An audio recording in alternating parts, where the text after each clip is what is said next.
Welcome everyone. The topic for the day is organizational development, the need assessment thereof. Remember, we have need assessment in the corporate world, and there are basically, if you want to bifurcate the need assessment, there are organizational need assessment, task need assessment, and individual need assessment. We'll be learning it subsequently in the presentation. So first and the foremost thing what we have to understand as to what kind of training is necessary, that involves in organization analysis and task analysis. So this is what we need to understand. It is the requirement that is to be found out. What is my requirement that I'm going to find it out? Remember, that is what essentially means by need analysis or need assessment. I have already said to you there are three requirements. One is of the organizational analysis, the person analysis, and the task analysis. Now these are the three pillars of that cone that we comes around it, right?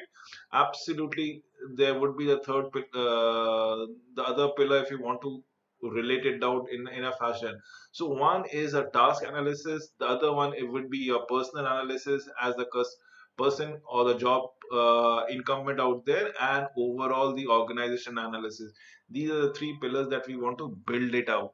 Remember, otherwise this pyramid will not be built at all. So let us design the training accordingly. The sections I will be talking about all the analysis to understand what is the organization development need assessment. So that is what we will be talking about. It.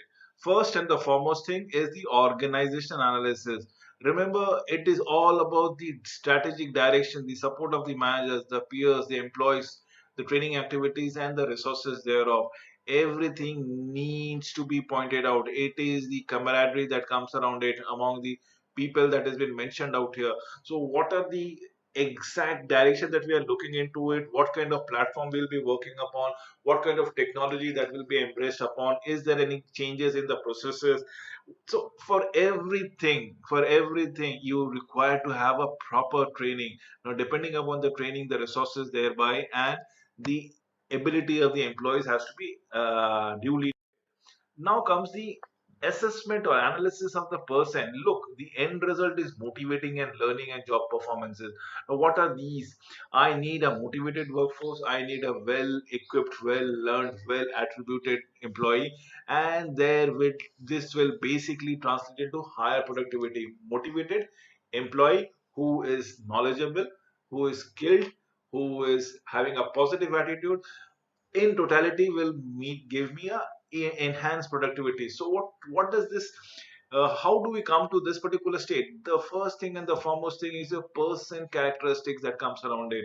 Remember, his or her cognitive ability, the ability to think, reading levels, the self efficacy, how what he or she thinks about himself or herself, what is the self-worth that comes around it. Then comes the awareness of training needs, career interest, goals, and the age and generation thereby. This when this when incorporated with how do you manipulate the situation in a workplace in your favor, that is what we are talking about it. So what do you understand, how do you go about it, what is the situational constraint? Do you play, do you lead from the front, do you take issues one by one, or do you pull out the problem and face it head on? So that is where you need to find, do you get bogged down by problem, or do you find uh, an opportunity if every time you face with a problem? So that is what you need to understand as far as the input is concerned. So this is how the person characteristics, when given with what is the situation centricity of that organization, then comes the output. Definitely based upon these two things, you will always come a person who undergoes these grind will always come a richly experienced fellow. There would be a lot of takeaways for to learn. So that is what we are talking about it. So the person characteristics plus the input gives me an output.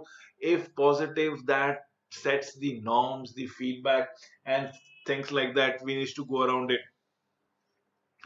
The consequences thereof, the benefits, the awards, the rewards that has been there.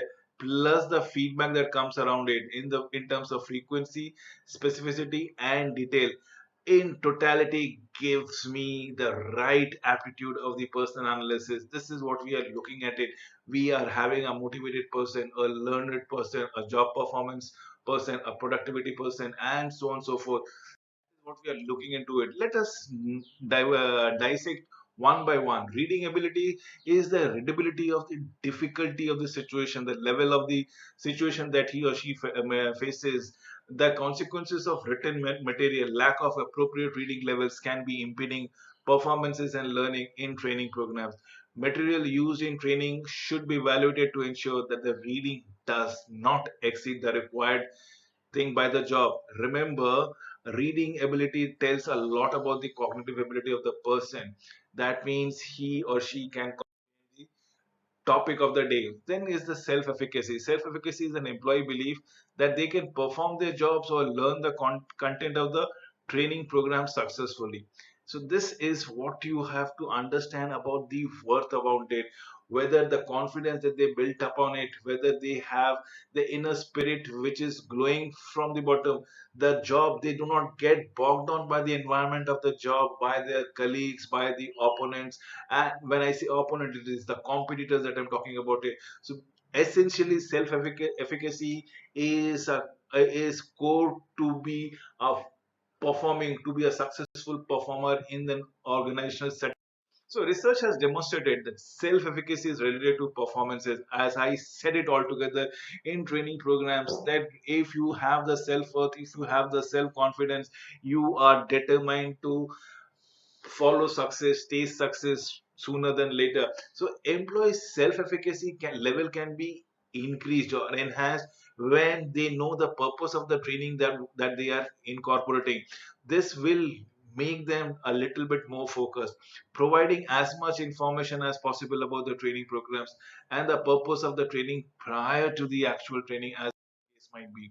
Thereafter, we have the showing employees training success of the peers who are now in a similar job. So glorifying the examples with the example, if you perform a particular level, if you are there, if you can see somebody who has been in your position and has upgraded himself or herself to a certain level where you can actually feel the power, the content, the satisfaction, everybody would like to replicate them, and that is what showing employee training success.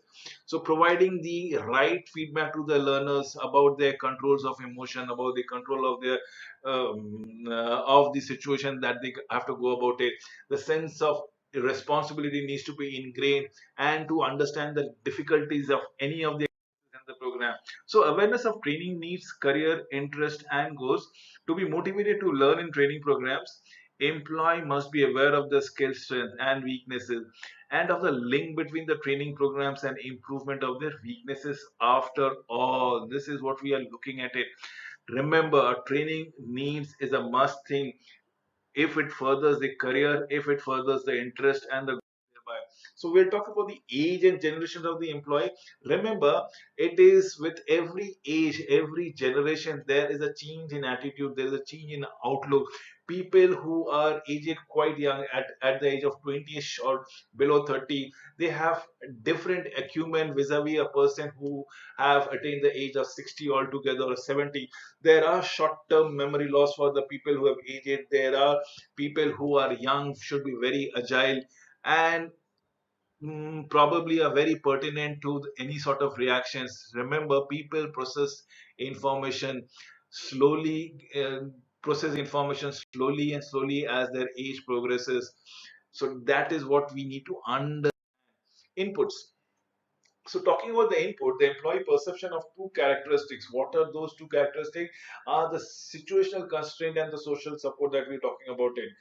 Remember, situational constraint and social support. People might be very able, but they do not have the due social support, or probably the situation is absolutely dead against them. In either of the cases, they will not be able to perform. So, situational constraint includes what? You need to understand what is situational control. The situation control will say is basically includes the proper tools and equipment that comes around it. This is what we're talking about. The material supply, budgetary budgetary support and time. Where is social support? Is your managers and peer willingness to provide feedback, provide support, and things like that. So that needs to be understood. One is to do with budgetary support, time, resources, which is immaterial in nature, and the resources which are of living beings in terms of your peers, your managers, your subordinates, is what is the social support is all. To ensure work environment enhances trainee motivations to learn, managers should take the following step. One, provide material, job, time related issues altogether, information to use skills or behavior before participating in the training program. Speak emphatically about the company's training program to the employee. This is what needs to be understood. It's the way you behave, the way you carry yourself speaks a lot, speaks in volumes. Let the employee know what they are doing. Are they doing a good job? Are they using the training content in their and so on and so forth. Encourage work group members to involve such others in trying to understand new skills, understand things as they go about by soliciting feedback and sharing training experiences. This is what we like to go about it. Last but not the least is to provide ample amount of opportunity, requisite amount of time and training to apply the skills that they have acquired, to apply the behavior that they have learned, and so on and so forth. Let us come to the next quadrant of output.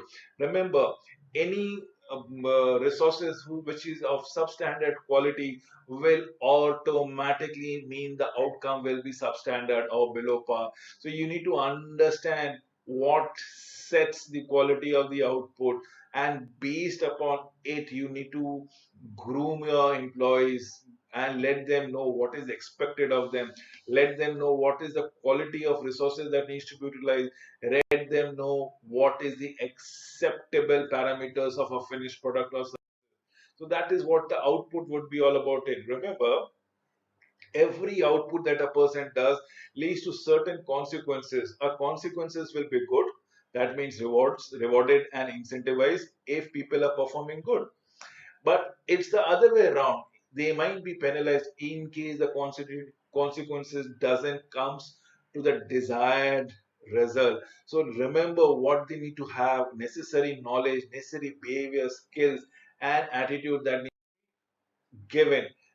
Next would be a feedback. Remember, as a senior, as a superordinate, as a boss, it is your duty to give requisite feedback to your employees so that they can prune their services, prune their behavior, apply their knowledge, apply their skills in such a fashion that is beneficial not only to the individual but also to the company. So that is what feedback is about it. Now remember, what is whether we need to understand or conclude whether training is the only solution or the best solution in the first place. Training actually solves a lot of problems. When I say lots of problem, what do you look into it? For example, a communication problem between a manager and a subordinate, that needs to be done. A communication problem vis-a-vis what is the output that is expected, that is to be known.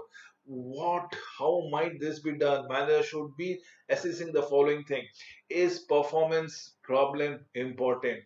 Does it have potential to cost company a significant amount of money from the lost productivity? That is what we like to go around it. Performance is the crucial issue that can never be neglected. So do employees know how to perform well, effectively? This should be communicated to them. They should be given the adequate training in respect to this. The problem is the characteristics of the person.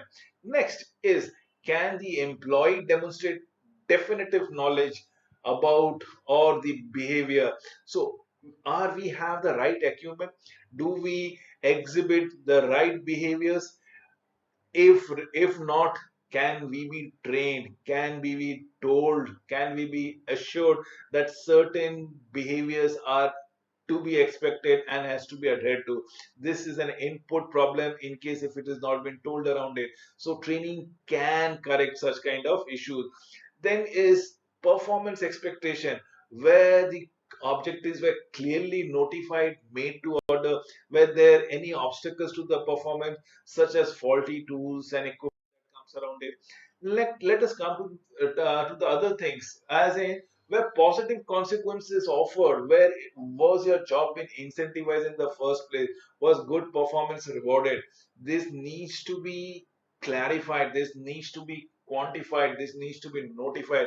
Do employees receive timely, relevant, accurate, constructive feedback? Timely feedback, relevant feedback, accurate feedback. You know, often there are mechanisms for feedback in place, but the administration of feedback comes too little and too late.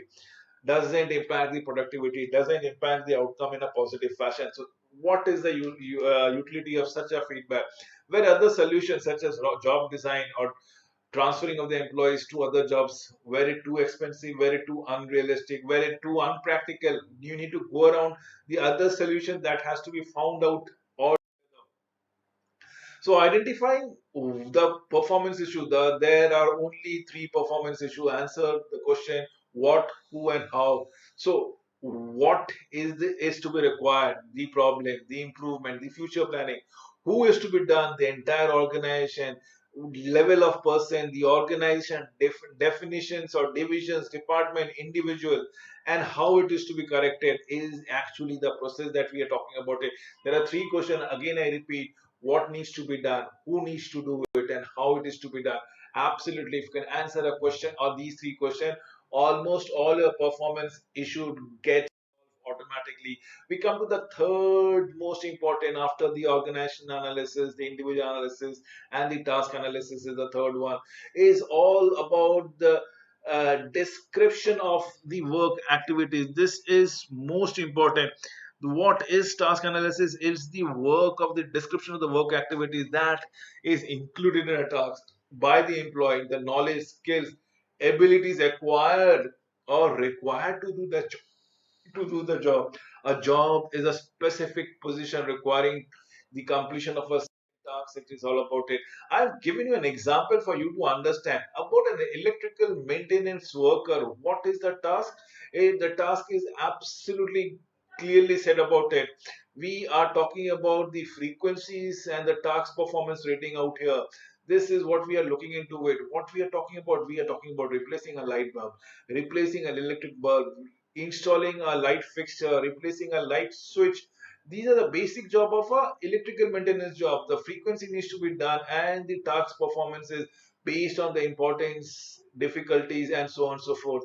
The scale has been mentioned out here. It's been on a 0 to 5 scale, 0 being not acceptable and 5 being the most difficulty, or 0 being never, as in the frequencies are concerned, and 5 being the most difficult. So this is what you need to cover. So steps in task analysis is to select the job which needs to be understood or which needs to be studied altogether. Develop preliminary list of tasks, as in this particular job, what are you going to do? Let's say as an electrical maintenance, you need to replace a switch. What needs to be done? What is the first job that you got to go? How do you find a switch is malfunctioning? If there are reports, what do you do? Where do you inventory? How do you make it? How many replacement has been done? What happens to the replaced switch altogether, or the faulty switch, or what happens to it? So you need to log all those details, interview, observe the expert employees. This is what we are looking into it. If you cannot talk about it, you will never come to know their managers.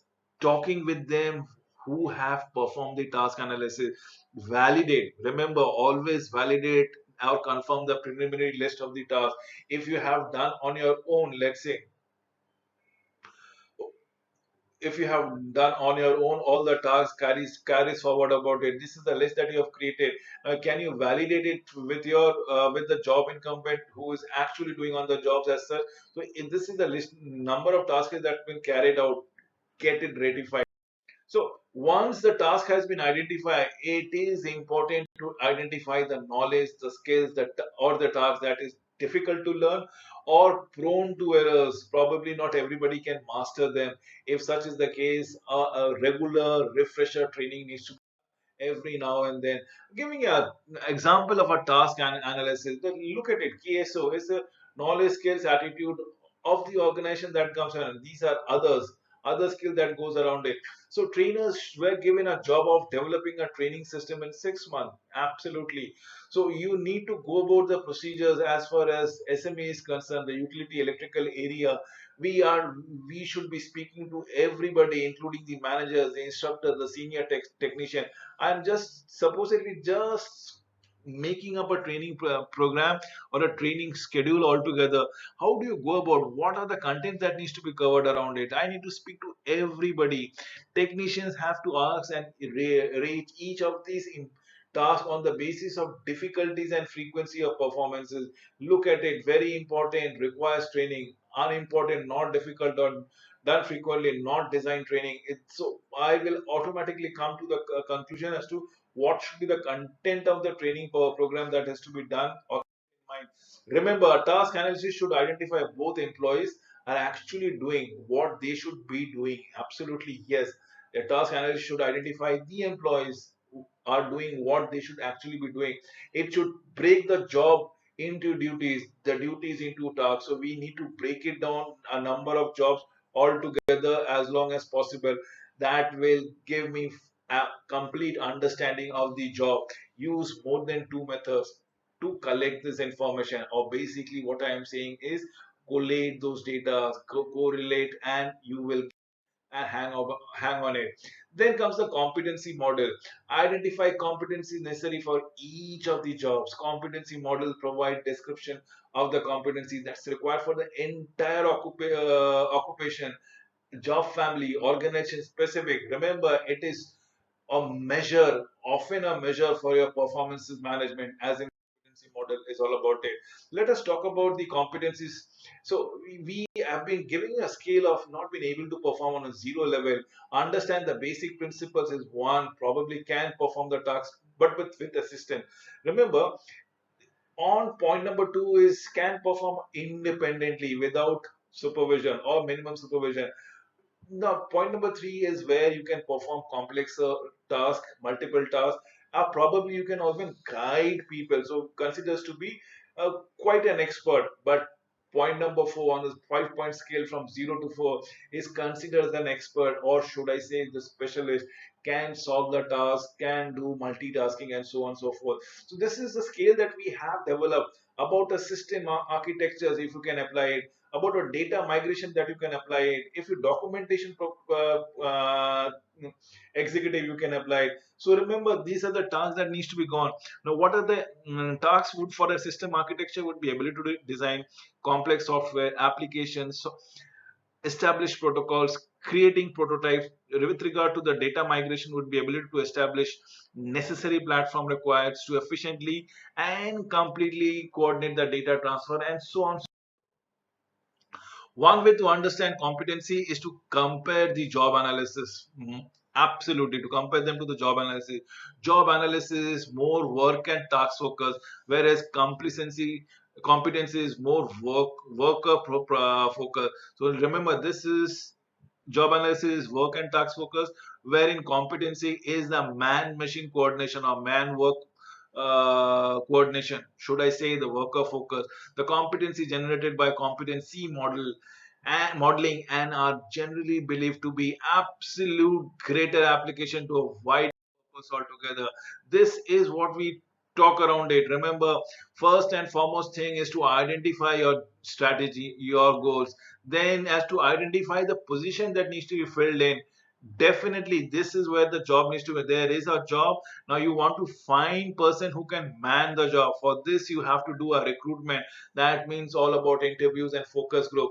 Remember, if you make any fault in this step, absolutely the whole purpose of doing this competency model goes for a toss. Absolutely, you should absolutely marry the man or the woman to the job that is required. Develop the competencies and the competency model hereby, and validate and review when the person has been recruited altogether. This is the process of developing competency model altogether. Scope of the need assessment is rapid need assessment.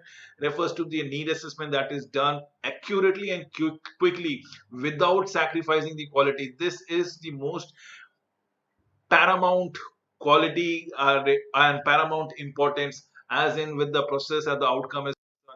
ways to conduct rapid needs assessment. First and the foremost thing is to understand what is we are looking for it. The scope of need assessment depends on the size and the potential of the pressure point. Yes, true, very true. Considers using already available data for the other purposes, primary data and the secondary data. If you have certain secondary data available, you can always collate it for other purposes, have it as a backend to validate your primary data, but always depend on the primary data. If you're attuned to a business problem, technological methods, and other issue facing the organization, you will anticipate training needs. You require the training needs then and thereby. With this, I come to an end of this presentation. Thank you for watching this video.